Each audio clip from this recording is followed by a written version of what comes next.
So hello everyone, this is the orientation video for the BSc in Computer Science for the cohort that is starting in September 2021.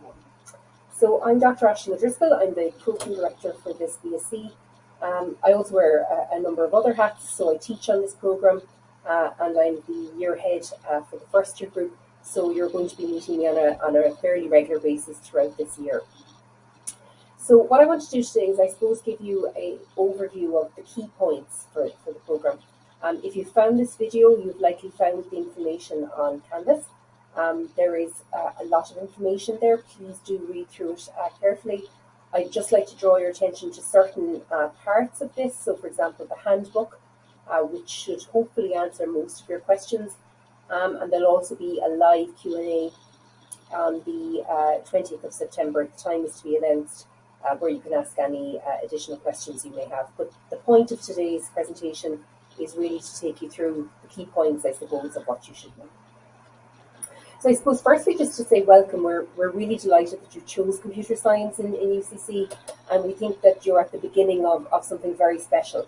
I suppose really starting third level is a milestone in all our lives, and believe me when I say it goes pretty quickly.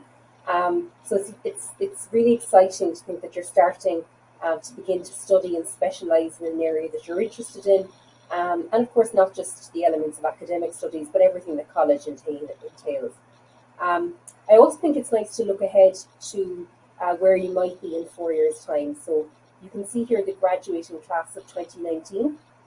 We unfortunately don't have a graduating class of 2020 in person. And this is them at the open day. So every year we have an open day where fourth year students get to showcase their fourth year projects to industry and to our colleagues in academia. And it's a big showcase, I suppose, of the work in the department and everything that these students have learned in the last 4 years. And these students are actually also on the cusp of something big. So they finished their college experience and they're on the verge of entering the world of work, I suppose, or further education. So it's also a very exciting time for them. So it's nice to look ahead to where you might be as well in 4 years' time. And as you can see, and you've possibly heard before, we have very nice facilities, and we have very good, not just within the building itself, but within the facilities of the School of Computer Science, within the labs and so forth. It's a nice environment in which to undertake your studies. Okay, so the purpose of this slide is to give you an overview of, I suppose, the makeup of the academic year. So within UCC, we have what are called semesters. So essentially, the academic year is broken into two halves. Semester 1, which is before Christmas, and Semester 2, which is after Christmas. And typically what you have within a semester, or within half a year, is you have 12 teaching weeks. This is in a regular year. You would have 12 teaching weeks, which are shown in blue, followed by a study week, which is shown in pink, and then typically you would have assessments, either continuous assessments, sort of the final end of module assessment, or you would have formal exams that are held by the university. And then you have a series of breaks, which are shown in green.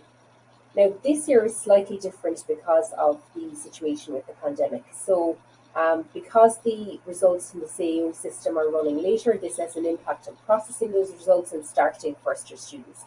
So every other year within the university, second, third and fourth years, are starting mid-September, but first years are going to be starting on the 27th of September. So that's a slightly later start than would be normal. And as a result of that, you're going to have a condensed 10-week semester 1. So instead of having 12 teaching weeks, you're going to have 10 teaching weeks. Okay. So the last teaching week will be on the 29th of November.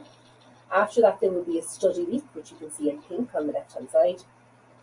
And then there's going to be, starting on the 10th of December and running to the 21st of December, you'll have a series of exams or assessments.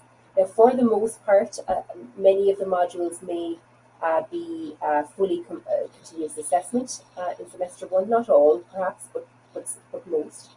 And in that way, you may not have a formal assessment that's held by the university, but it's likely that you will have a large component of your continuous assessment. So either way, much of your assessment will come in those weeks.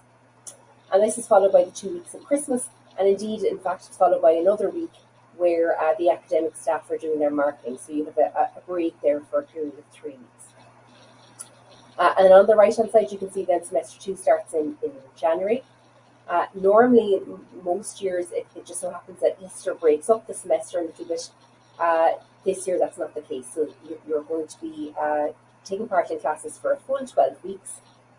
And then on the 11th of April, you'll break for Easter, followed by study, followed by your exams. And then, of course, the summer break officially starts where you're free to travel or work or whatever you've planned.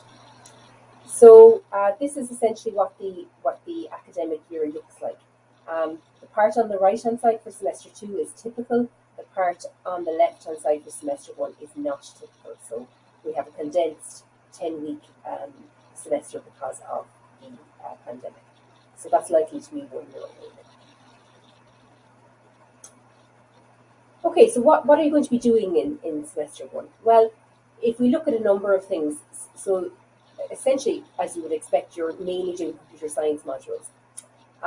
So these are what are called the core modules. But there's also a provision in place for you to take something called an elective.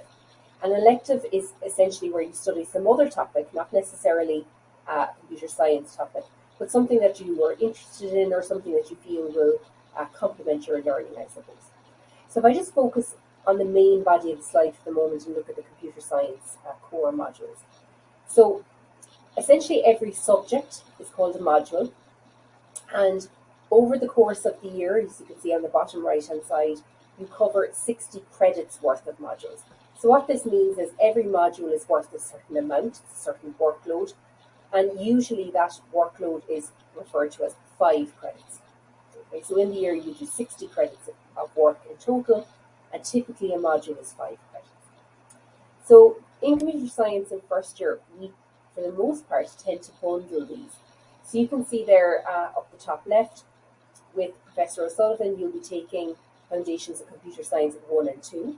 So one module worth 5 credits runs in semester 1, and a follow-on module worth 5 credits runs in semester 2. Similarly for Professor Morrison, Systems Organisation 1 and 2, you take a 5 credit module in semester 1 and another 5 credit module, which is a follow-on module in semester 2, and the same for Dr. Gage. Now, there are some exceptions, and they're important. So Dr. Hurley, you can see here, delivers a 5 credit module, but this is in semester 1 only. And you can see that I deliver a module called Introduction to Programming, and this is worth a lot more, for example, than the database module. This is worth 3 times as much, 15 credits. And this is an unusual module because it runs over the whole year. Okay, so it's not really broken into semester 1, semester 2. It just runs throughout the entire year. And as you can see by the weighting, it's worth a lot of credits. And that's because this is considered a core skill and concept. Programming concepts are considered core to a computer science degree. So it's something that you need to master. So as a result, we've given it a bit more of a weighting. Okay, so essentially 50 credits in total of your 60 credits that you need to do in the year are computer science core. All right. Now, just to focus on electives, which I'll expand on a little bit more in a moment, I've deliberately put there Dr. A and other, so that the lecturer depends on what module you choose. And for the most part, these are free choice, okay? Meaning you will be able to choose whatever topic is of interest to you. We generally provide a list of electives, and you can take those electives based on whatever your interests are, and they comprise 10 credits, typically 5 and 5. It's usually a bundle, just like the 3 modules that I've mentioned to you already in computer science. So usually there's 5 credits in semester 1 and 5 credits in semester 2. Okay. So this is effectively what you will be studying in first year, and each lecturer is going to give you the specifics of their module when they're speaking to you. So they'll take you through how they're going to assess the module, what the lectures and labs are going to look at, and the general breakdown of the module, as well as more detail on the actual topics of that. Okay. Broadly speaking, I suppose just to give you an idea, these modules are covering really the fundamentals or the foundations of computer science. So core to computer, any type of computing degree is programming. So you have to be able to program software systems. So that's essentially what I'm teaching you. I'm teaching you the programming concepts, but most importantly, the practice. How do you put those programming concepts into practice to develop software and programs of moderate complexity? Um, Dr. Hurley then is looking at how you take information and structure it so that it can be easily queried as part of the system. So he's looking at databases. Dr. Bridge looks at web development 1 and 2. I suppose that the title might be somewhat self-explanatory. You'll start off by developing web pages, or what are called front-end systems, but you very quickly move to developing much more advanced web applications and looking at the server side or the back end of those that would bring together elements of programming databases and server-side scripting as well. Professor Morrison looks at systems organization. So this is looking at things like essentially, what's under the lid or under the hood of the hardware that we use. I suppose typically as computer scientists, we can often be, we don't necessarily focus on the hardware or the actual components of the devices very much. But we do have to have an appreciation for how they work, because often there could be interlinks between the software or the systems that we develop down on top of the hardware. So Professor Morrison looks at essentially what's under the lid, how this all works, and the interface between hardware and software. And then Professor O'Sullivan covers the foundation of computer science. So this is really looking at reasoning and logic. And I suppose, not every aspect of computer science is looking at just software development or programming.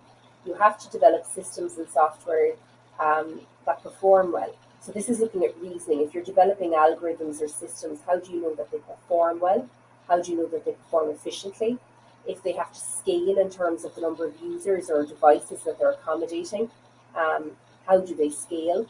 And trying to, I suppose, precisely and rigorously understand and represent how they perform. So there might be elements of maths here, but it's maths in a useful way to describe how a system or a piece of software performs. And again, the reasoning and logic. So I suppose that's just a very quick overview, but nonetheless, each module lecturer will take you through in detail. Okay, a little bit more about electives. So these are some of the electives that are available to you. There is in fact more, so there's an entire list which is available on Canvas. Please do look through that. But these are, I suppose, the most popular. We find that economics and maths is the most popular, particularly the top maths module that I list here, MA 1001 and MA 1002, or Calculus for Science. Economics is also another popular choice. You can also take languages, and you can take a more complex maths module, which is calculus and analysis. So a few points to make here. I have mentioned that electives are free choice, and they are, for the most part. There is a small caveat, which is after second year, you can opt to take a joint degree, which is a BSc in software entrepreneurship with the School of Economics. So I suppose as the name implies, this would be very much a 50-50 degree of computer science modules and business-related modules. If you were to choose to go ahead and take that degree rather than going forward for the straight degree in BSc in computer science, you would have had to have taken the economics elective in first year. So that's just something to bear in mind if that's something that you think you might go forward with. And relating to the maths modules, as I said, the most popular maths module is Calculus for Science.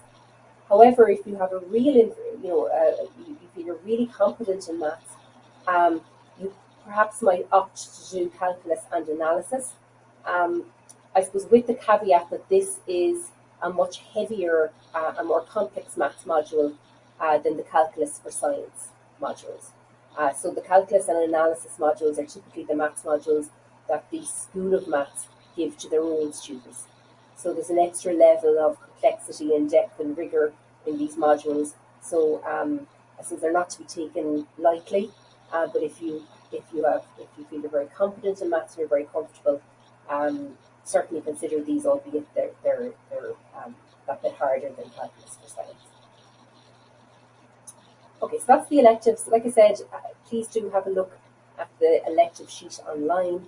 And if you have any questions, you can certainly raise them on the 20th of September with me in the live Q&A, or by all means reach out to me by email as well if you have any questions. Okay, so what is your typical week in computer science going to look like? So typically a computer science degree, which is of course a STEM subject, so most STEM subjects are made up of lectures and labs in some way. So in other degrees, business degrees and so on, you might have tutorials or discussion groups. Typically in STEM subjects, you have what are known as labs. And labs are where you take the knowledge that you've gained in lectures and you put it into practice. So labs are terribly important. It's vital that you attend labs, because it's very important in any STEM discipline that you can put your knowledge into practice. So typically you would have 12 hours of lectures per week. This may vary, but it's an approximate. Typically you would have 12 hours of lab per week. Now typically for lab you are broken into groups because, well, for a number of reasons really. Firstly, I suppose, and one of the main reasons is capacity of the rooms. So the labs can only take so many people. And secondly, I've mentioned to you about electives. This may mean that you might be taking a calculus and science module. Somebody else might be taking a language module. So in your class cohort, no two people might have the same timetable. So as a result of the electives, it might be that you can make one lab and not make another lab, for example. So by splitting the groups, it's typically easier to accommodate electives. And then, of course, you have study hours. And I really can't emphasize enough the importance of study. So it's not just studying the material in lectures, but it's also actually practicing what you've put into practice, I suppose, in labs. So even if I speak about my module alone, the CS 1117 or the programming module, it's very necessary that people practice developing programs and putting into practice their programming concepts outside of lab. So it's absolutely expected that you are working on your own in a self-directed way outside of the actual timetabled hours. And you can see there that rather than having an approximate symbol, it has a greater than or equal to 12 hours a week. So this 12 hours is based on, it would average at 12 hours for an average student to get an average mark. And of course, it's up to you then to toggle that number of hours to get the outcome that you want to get from the program. The more hours you put in, obviously the better you're going to be. But ultimately, your typical week, you're looking at a full working week. So this is a relatively full-on program in terms of effort. With respect to the timetable, we can't share, I suppose, too many concrete details at this moment in time. I'm currently making this recording in early August. We're still waiting on clarification from the nationally from the Department of Higher and Further Education regarding social distancing within classrooms. As you can imagine, if the social distancing is 2 meters or 1 meter or no meter, if people are wearing masks, whatever that guidance ends up being has large ramifications for the timetables and the room capacities. So as soon as we have clarity on that, we will share it, and I will also give guidance in that live Q&A the week before we start. Any questions that you have regarding the mode of delivery, I can answer there or via email. Okay, so regarding assessment, how are modules assessed? So modules, as I mentioned, are typically 5 credits. There are some exceptions, such as the programming module that I mentioned, and they're fairly self-contained. So what that means is you take a module, that lecturer delivers that module, you're assessed for the module, and then that module is complete. You've gained your credits, and you move on to a new module. They're quite, think of them as quite distinct units of learning. Usually most modules in UCC are examined by an end of semester exam. This is typically 75% plus. It varies from module to module. Your lecturer will let you know. It could be 60%, it could be 70%. They'll let you know the breakdown. There's something known as the Book of Modules in UCC, and you can check all of your modules that you're about to take and the breakdown of continuous assessment versus exams. Continuous assessment, as the name implies, is work that you do throughout the semester.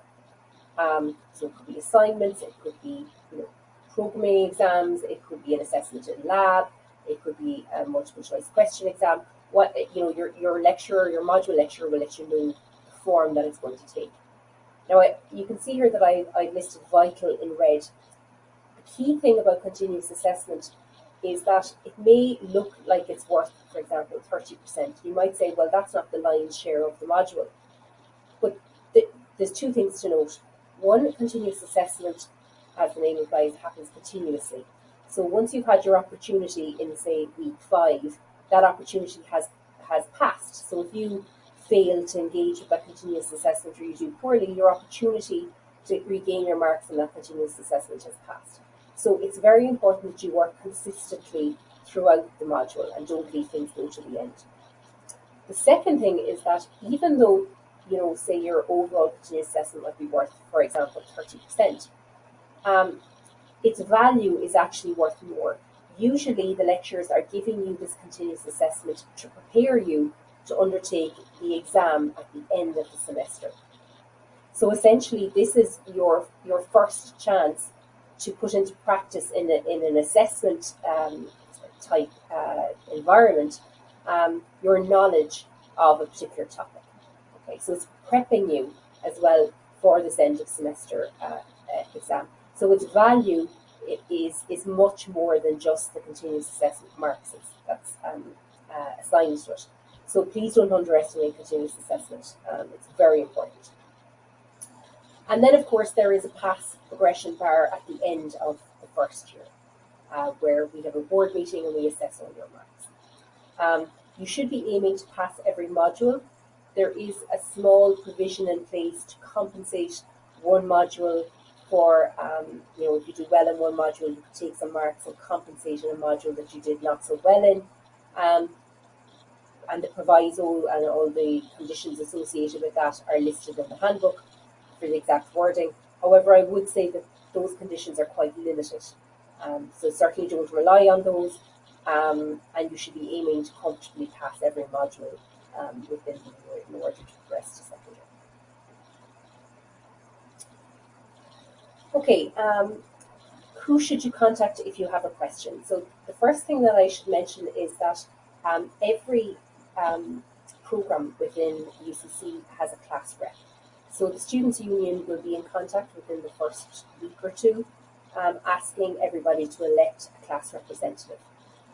This is a very important position because essentially this person is your representative to the university. So this class rep, it also looks good in your CV. It's a position of responsibility. This person will represent the class on a staff student committee twice within the semester. So this is effectively where staff and students or the student representative meet, and you discuss any challenges that the class as a whole may have. So the class rep position is very important. I would encourage you to apply and to embrace it fully. So this is something that the Students' Union will organise within the first week. So assuming that you have a class rep, who do you contact with the question?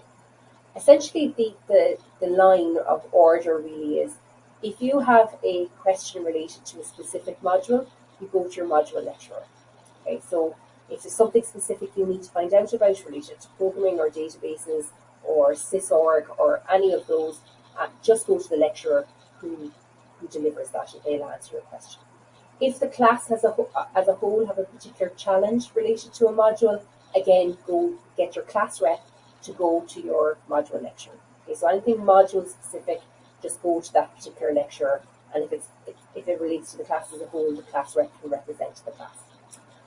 Anything else, academic related, or any issues or any challenges, or indeed any questions that you have that's not specific to a module but maybe the program as a whole, you can go to your year head followed by your program coordinator. So that every year, year 1, year 2, year 3, year 4 has a particular year head, and then there's a program coordinator as a whole, which just happens to be me. So in this case, for first year, I'm the program coordinator, but I'm also the first year head. So if there's anything your module lecturer can't answer, you can come to me. Of course, I'll be teaching you, so you will see me anyway. Or you can contact me on this BSc coordinator email address as well. And I may not have all the answers, but I'll certainly do my best to point you in the right direction or find out the information that you need. And if there's anything administrative, that you need, you will go to the relevant UCC office. And if you're not sure,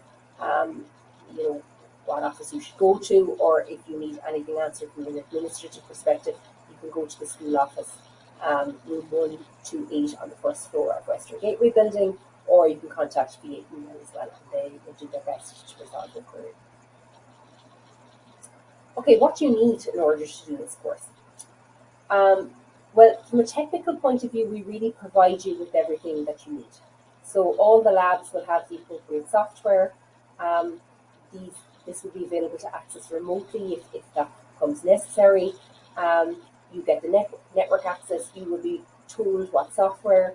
You will be given the software, I suppose, in the labs, and you will also be given details if you wish to install it on your own device.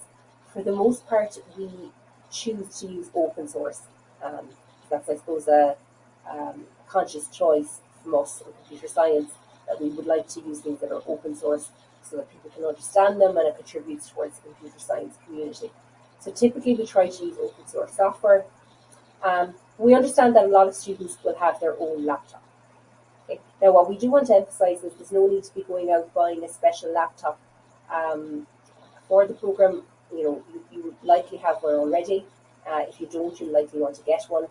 And on the, if you look in the handbook, we have information on the Computer Science Help Desk website, and there's an FAQ up there on laptop specifications. So we've deliberately designed this such that it won't be anything overly expensive, or won't be anything out of the ordinary, but just your standard laptop, modern laptop with a good specification should do. But there are guidelines up on the website should you wish to look at it. In terms of network access, we understand that people, particularly if they're accessing remotely, may have not have such good network access. So recordings will, for the most part, be made available, and you have, of course, wireless and wired network access within the Western Gateway Building as well.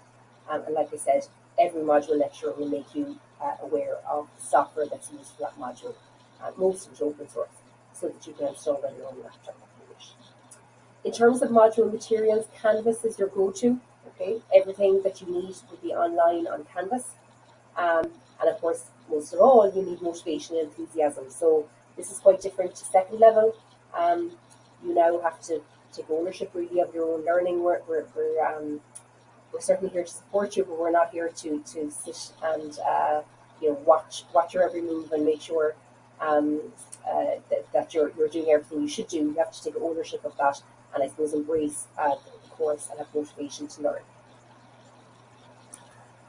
Okay, in terms of advice and expectations, some of these are self-explanatory, and some of them may seem quite obvious, but in fact it's the things that at the end of first year students say to us, give us feedback all the time as to what maybe didn't work out or what they found a challenge.